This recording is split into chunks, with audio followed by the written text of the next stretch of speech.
Once upon a midnight dreary, while I pondered weak and weary over many a quaint and curious volume of forgotten lore, while I nodded, nearly napping, suddenly there came a tapping, as of someone gently rapping at my chamber door. "'Tis some visitor," I muttered, "tapping at my chamber door, only this and nothing more." Distinctly I remember it was in the bleak December, and each separate dying ember wrought its ghost upon the floor. Eagerly I wished the morrow, vainly I had sought to borrow from my book surcease of sorrow, sorrow for the lost Lenore, for the rare and radiant maiden whom the angels call Lenore, nameless here forevermore. And the silken, sad, uncertain rustling of each purple curtain thrilled me, filled me with fantastic terrors never felt before, so that now, to still the beating of my heart, I stood repeating, "'Tis some visitor entreating entrance at my chamber door. Some late visitor entreating entrance at my chamber door. This it is, and nothing more." Presently my soul grew stronger, hesitating then no longer. "Sir," I said, "or madam, surely your forgiveness I implore.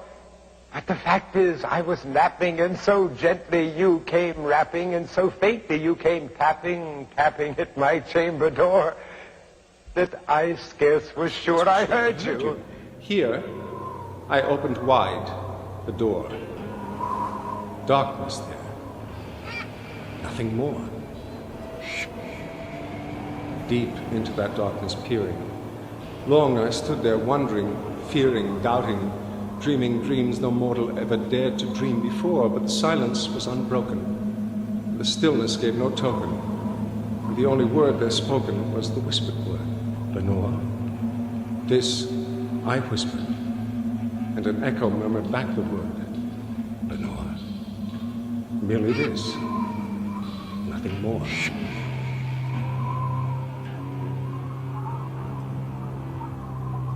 Back into the chamber turning, all my soul within me burning. Soon again I heard a tapping, somewhat louder than before. "Surely," said I, "surely that is something at my window lattice. Let me see then what thereat is, and this mystery explore."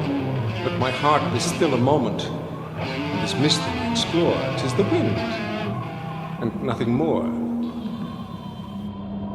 Open here I flung the shutter, when, with many a flirt and flutter, in there stepped a stately raven of the saintly days of yore. Not the least obeisance made he, not a minute stopped or stayed he, but with mien of lord or lady perched above my chamber door, perched upon a bust of Pallas, just above my chamber door, perched and sat. Nothing more. Then, this ebony bird beguiling my sad fancy into smiling, by the grave and stirred decorum of the countenance it wore. "Though thy crest be shorn and shaven, thou," I said, "art sure no craven, ghastly, grim, and ancient raven, wandering from the nightly shore. Tell me what thy lordly name is on the night's Plutonian shore." Quoth the raven, "Nevermore." Much I marveled at this ungainly fowl to hear discourse so plainly, though its answer little meaning, little relevancy bore. For we cannot help agreeing that no living human being ever yet was blessed with seeing bird above his chamber door, bird or beast upon the sculptured bust above his chamber door, with such a name as Nevermore. But the raven sitting lonely on the placid bust spoke only that one word, as if his soul in that one word he did outpour. Nothing further than he uttered, not a feather than he fluttered, till I scarcely more than muttered, "Other friends have flown before. On the morrow he will leave me, as my hopes have flown before." Then the bird said, "Nevermore." Startled by the stillness broken by reply so aptly spoken, "Doubtless," said I, "what it utters is its only stock and store.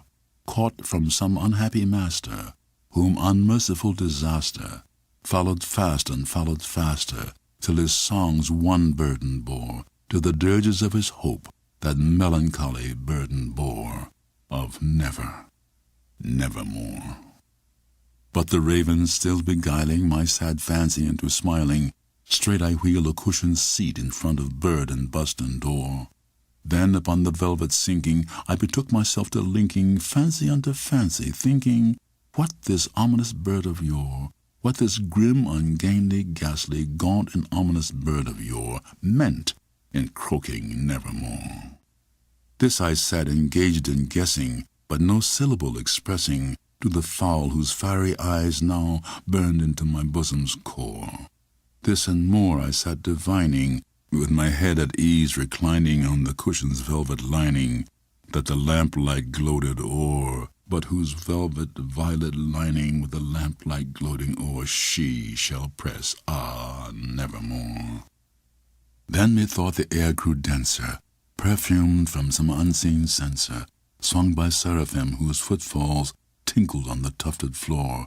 Wretch, I cried, thy God hath lent thee, by these angels he hath sent thee, respite, respite, and nepenthe from thy memories of Lenore. Quaff, oh quaff this kind nepenthe, and forget this lost Lenore. Quoth the raven, nevermore.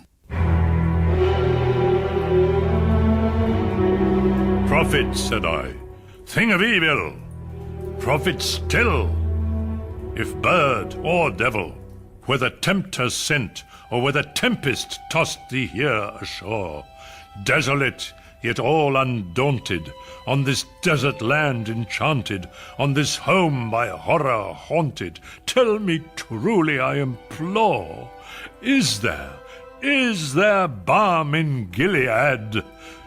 Tell me, I implore. Quoth the raven, nevermore. Prophet, said I, thing of evil, prophet still, if bird or devil, by that heaven that bends above us, by that God we both adore, tell this soul with sorrow laden, if within the distant Aidenn it shall clasp a sainted maiden whom the angels named Lenore. Clasp a rare and radiant maiden whom the angels named Lenore. Quoth the raven, nevermore.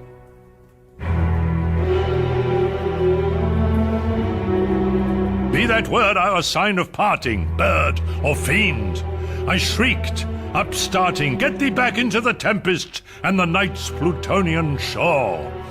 Leave no black plume as a token of that lie thy soul hath spoken. Leave my loneliness unbroken, quit the bust above my door.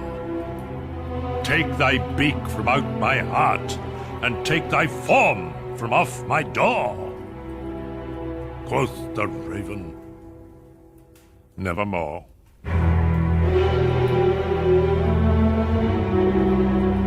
And the raven, never flitting, still is sitting on the padded bust of Pallas, just above my chamber door. And his eyes have all the seeming of a demon's that is dreaming, and the lamplight o'er him streaming throws his shadow on the floor. And my soul, from out that shadow that lies floating on the floor, shall be lifted nevermore.